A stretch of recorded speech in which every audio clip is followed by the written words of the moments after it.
Welcome back to Thorgiween, everyone, and this is Icon Week. So all week long we've been talking about some of the most iconic monsters in movie history. But most of the monsters that we've been talking about so far have kind of been more recent ones. Jason, Freddy, Pinhead, Pumpkinhead.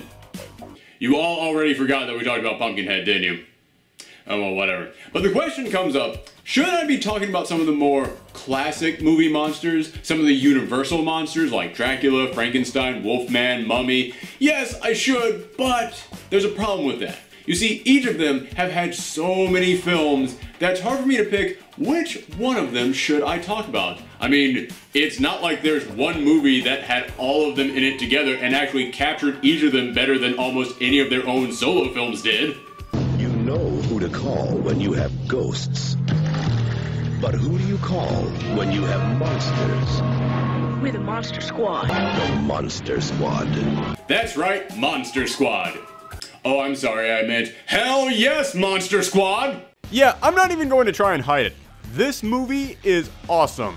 These days, Universal is struggling to figure out a way to bring all their monsters together, and they seem lost, stumbling around in the desert of horrible ideas and trying to figure out a way to turn their monsters into superheroes. But this film that's 30 years old nailed it.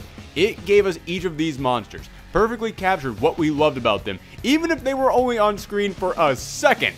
This film might just be a cult classic and never gain fame from wider audiences, but I've never seen a horror film that deserved that more. And, most incredibly of all, it's the only Shane Black film that does not take place at Christmas. No, seriously, that dude has a problem. Quick side note, how has nobody hired this guy to reboot Gremlins? That just seems like a slam dunk to me. Anyway, we're not here to talk about this writer's weird psychological hang-ups with this holiday. We're here to talk about what makes this movie work. This film is about a group of kids who are a bit of outsiders. They're kind of... okay, fine, they're basically just the losers from It. But they come together and form a club, the Monster Squad, because that's the thing that unites them. They each love monsters. Okay, right there, before I get any further into this movie, kudos to this film on nailing the premise of our heroes. Yes, many adults love monsters. Hell, I wouldn't be doing this whole month of videos if I didn't. But as a general rule, kids love monsters even more. Yet, it's not seen as a typically cool thing no matter what age you are. You tend to be seen more as an outsider. So giving us a group of outsider kids who are united because they're basically big monster nerds, you instantly turned to your audience and said, we know who you are. Heck, they even have whole scenes in this movie where they just sit around and geek out over monsters. What other movie will feature a scene where kids just sit around and talk about how to kill a werewolf, or get excited because they found a book by Van Helsing? Now, I will admit that this movie suffers from one problem that all teenage movies of the 80s suffered from. The cast is kind of stereotypical. There's the main kid, the smart kid, the fat kid, the bullies, and of course the king of the bullies who... See, you met my friend Horace. You okay? Rudy, Shh. Wait, this guy isn't a villain? But he's got a leather jacket, he's got sunglasses, he's smoking for crying out loud.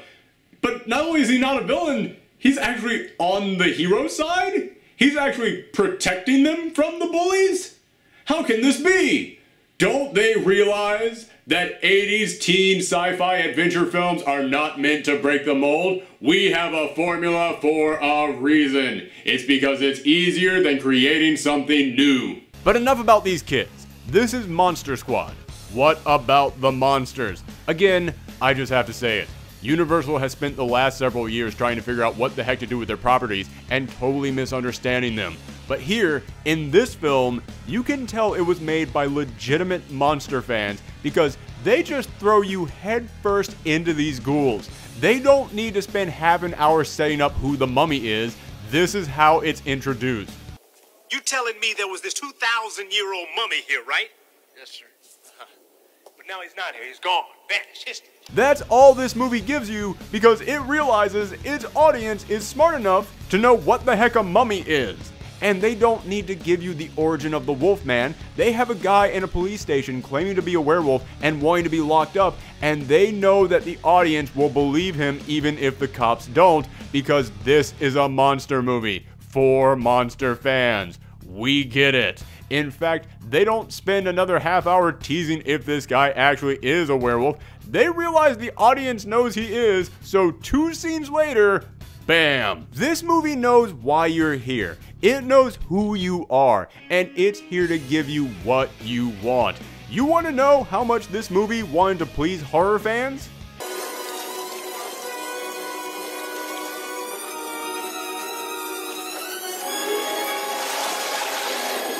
They actually put the creature from the Black Lagoon in here. Yeah, the fan favorite monster that Universal has done everything in their power to sweep under the rug. He's here, and he's awesome. In fact, it's not just him. Every single one of these monsters isn't just good, they're actually some of the best interpretations of them we've ever gotten in a movie. I mean, the creature actually looks like a swamp monster. Dracula is pure evil. They even experiment around with ways to kill a werewolf, something that monster fans have done between themselves, but no movie has really ever tried to do. And they're not all bad. They actually play into the complexities of these characters more than a lot of their original films did. I mean, just take a look at poor Frankenstein. They actually gave him a heart in this film, and I kid you not, if you don't get choked up about Frankenstein towards the end of this film, well, then I think we know who the real monster is. So this movie perfectly captures that feeling of loving monsters. It has that youthful energy behind how it just dives into these creatures and their mythos, and most importantly, it does what all good geek movies should do. It features our heroes, a team that has bonded over their love of this geeky subject, using their knowledge of that subject to save the day. Yeah, let's be real. This is a geek movie. It's for people who love and are passionate about something that is not seen as mainstream popular.